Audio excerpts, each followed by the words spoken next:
Rightio, moving on to physical distribution issues. So we're looking at channel choice, intensive, selective, exclusive in the last video. Now we're moving on to distribution in the sense that what issues could arise when looking to distribute your product to your consumer. And the first major issue that might arise, or one of the issues that might arise, is transportation. Then there's also warehousing and also inventory control. So let's focus on transportation.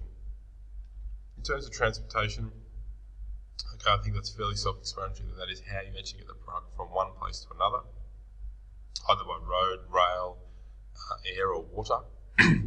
And the following issues would be considered when choosing the appropriate means of transport. So if you're a producer, the question of issues that might arise, the producer needs to consider, okay, well, how do we choose the appropriate mode of transport so that these issues don't arise, or at least that they arise in the least number.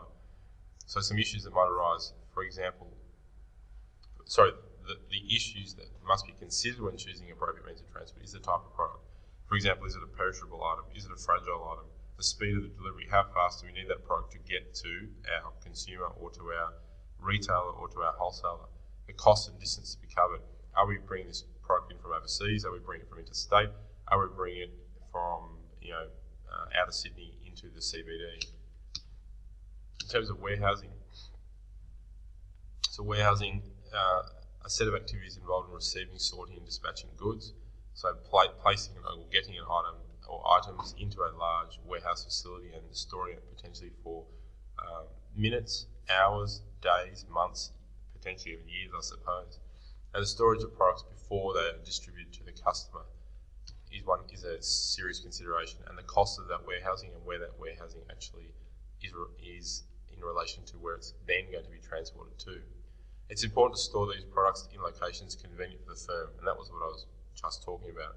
For example, if you think about Woolworths, okay, their distribution centres, as they call them, or DCs, are strategically located around Sydney so that for example, their fresh produce can be bought at the markets in the morning, 4:30 in the morning.